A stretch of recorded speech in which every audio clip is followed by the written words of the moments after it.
Para dokter di Rumah Sakit Indonesia terpaksa menggunakan lampu ponsel mereka pada saat menangani korban luka karena sudah kehabisan sumber daya. Obat-obatan pun sudah habis. Lalu bagaimana tim medis bekerja dengan keadaan seperti itu? Kami akan ajak Anda bergabung bersama dengan Fikri Rofiul Haq yang akan menceritakan kondisi terkini dari Gaza. Assalamualaikum, selamat siang waktu Jakarta, Fikri.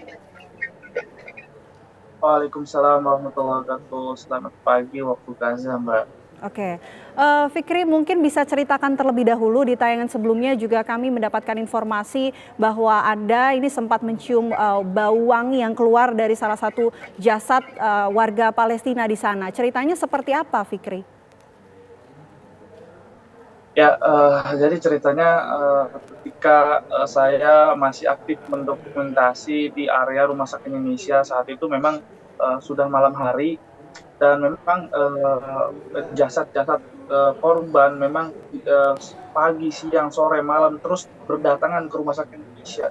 Bahkan memang sampai tengah malam juga korban luka-luka maupun korban meninggal terus berdatangan ke Rumah Sakit Indonesia. Sehingga ketika saya malam-malam memang sedang berkeliling di Rumah Sakit Indonesia dan saya mampir ke kamar jenazah, saat itu memang ada keramaian di sana dari warga lokal dan ada warga yang mengatakan bahwa coba cium jasad beliau, wangi sekali. Dan saat itu saya tidak percaya ketika saya baru datang ke kamar mayat saat itu. Ternyata memang sebelum saya mendekati saja sudah ada wangi yang semerbak ketika mayat tersebut, korban tersebut, jenazah tersebut dari trotoar diangkat ke dalam kamar jenazah milik Rumah Sakit Indonesia. Sehingga ketika saya mulai memberanikan diri, memang tadinya saya belum sama sekali memberani, tapi ketika saya mulai memberanikan diri untuk memegang jasad beliau, akhirnya ketika saya memegang tangan saya kembali, benar-benar wangi yang harum keluar dari jasad beliau. Dan itu memang wanginya tidak henti-henti karena memang sebelum saya juga sudah beberapa warga, bahkan belasan atau puluhan warga yang sudah memegang jasad beliau, tapi aroma wangi dari jasad yang keluar dari jasad beliau itu tidak berhenti. Dan saat itu memang saya benar-benar kagum dan juga saat itu benar-benar kaget karena memang baru pertama kali dalam seumur hidup saya mengalami hal tersebut. Oke, Fikri mungkin bisa diceritakan atau dideskripsikan wangi harum yang keluar dari jasad itu tuh wanginya seperti apa? Katanya ini ada wangi parfum yang memang keluar. Ya, jadi kalau saya gambarkan wangi semerbak yang memang keluar dari jasad beliau seperti wangi parfum misk, namanya adalah parfum misk ya. Jadi itu benar-benar hampir persis sama, bahkan parfum tersebut yang saya cium ketika ketika saya menyentuh korban tersebut. Tapi apakah Anda mengetahui sosok dari jasad tersebut, berusia berapa, kemudian ini dia siapa dan tinggal di mana?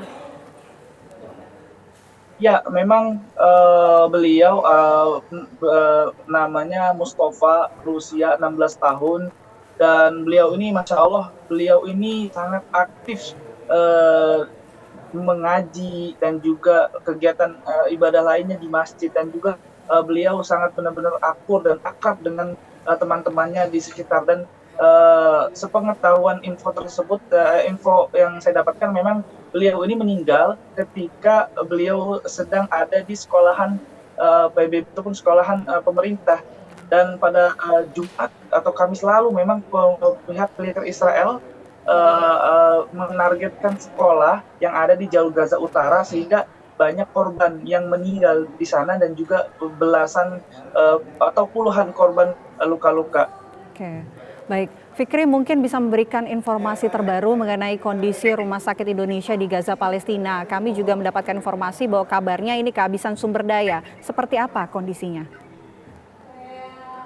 Ya, memang keadaan saat ini Rumah Sakit Indonesia dipenuhi dengan korban meninggal dan juga korban luka-luka karena setiap harinya terus bertambah, karena juga setiap harinya pun bahkan setiap jamnya pihak militer Israel masih terus melancarkan serangan-serangannya ke seluruh jalur Gaza, terutama di jalur Gaza Utara sendiri, sehingga memang perlu diketahui rumah sakit Indonesia adalah rumah sakit terbesar kedua yang ada di Gaza dan juga rumah sakit terbesar pertama yang ada di jalur Gaza Utara, sehingga korban meninggal maupun korban luka-luka menjadi tumpuan yang dilarikan ke rumah sakit Indonesia. Dan juga saat ini memang perlu diketahui rumah sakit Indonesia memiliki 2 generator pembangkit listrik yang saat ini hanya menyala adalah 1 generator pembangkit listrik saja. Dan juga satu generator lainnya sudah mengalami kerusakan dan juga kehabisan bahan bakar. Dan saat ini juga pasien-pasien yang dirawat di Rumah Sakit Indonesia, kami mendapatkan update dari Rumah Sakit Indonesia, tercatat 1.500 korban jiwa yang meninggal dilarikan ke Rumah Sakit Indonesia. 60-80%-nya adalah anak-anak, dan juga korban luka-luka juga mencapai 4.500 korban, di mana kebanyakan dari mereka adalah anak-anak dan juga perempuan. Dan banyak pasien-pasien yang memang saat ini belum mendapatkan tempat karena akibat meludakan korban luka-luka yang setiap harinya terus bertambah. Oke, tersisa 1 generator. Lantas bagaimana petugas medis di sana menangani pasien yang terus berdatangan ke Rumah Sakit Indonesia di Gaza? Ya, tentunya tim medis yang bekerja di Rumah Sakit Indonesia saat ini memang bekerja 24 jam, dan mereka mengusahakan semaksimal mungkin untuk memberikan pertolongan kepada korban luka yang dilarikan ke Rumah Sakit Indonesia. Dan memang tercatat lebih dari 130 tim medis yang bekerja di seluruh Rumah Sakit Indonesia juga turut menjadi korban kekejian pembantaian Zionis Israel, sehingga angka ini juga membuat penurunan tim medis yang bekerja di rumah sakit yang ada di seluruh Rumah Sakit Indonesia. Mungkin Fikri bisa ceritakan stok di rumah sakit ini mengenai obat-obatan dan lain sebagainya. Stoknya seperti apa? Apakah memang sudah hampir habis? Ya, memang di seluruh rumah sakit yang ada di jalur Gaza, termasuk Rumah Sakit Indonesia, saat ini memang mengalami krisis obat-obatan. Dan juga saya mendapatkan kabar dari teman saya yang memang dirawat di Rumah Sakit Indonesia. Beliau sudah beberapa hari juga belum mendapatkan obat dan juga belum mendapatkan kamar istirahat. Artinya memang saat ini pihak rumah sakit di seluruh jalur Gaza, terutama pihak Rumah Sakit Indonesia, memang saat ini mengalami krisis obat-obatan. Dan sampai saat ini memang obat-obatan yang sampai ini saya memang bantuan kemanusiaan ataupun bantuan logistik yang sudah beberapa kali masuk ke jalur Gaza belum bisa merata pembagiannya, terkhusus di jalur Gaza Utara sendiri, karena memang jauhnya jarak antara jalur Gaza Selatan dan juga jalur Gaza Utara, dan juga militer Israel masih terus aktif membom, terutama di jalur Gaza Tengah, karena mereka ingin memisahkan antara jalur Gaza Selatan dan juga jalur Gaza Utara. Oke, Fikri, sebagai orang yang ada di sana, di Gaza Palestina, Anda menyaksikan langsung ratusan hingga ribuan orang korban berjatuhan setiap harinya. Kondisinya seperti apa sebetulnya di sana?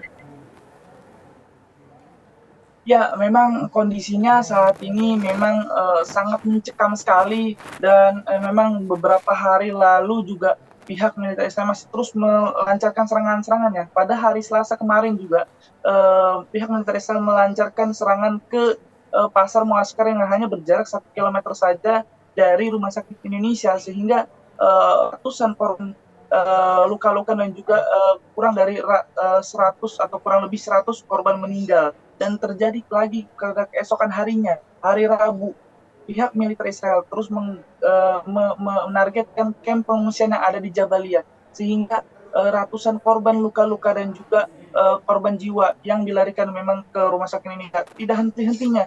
Jumat, Sabtu, Minggu, bahkan Senin kemarin, memang pihak militer Israel terus melancarkan serangan udaranya, dan mereka pada Senin kemarin mereka melancarkan kamp pengungsian yang ada di Tali Zatar, sehingga banyak korban luka-luka yang memang terus dilarikan ke Rumah Sakit Indonesia.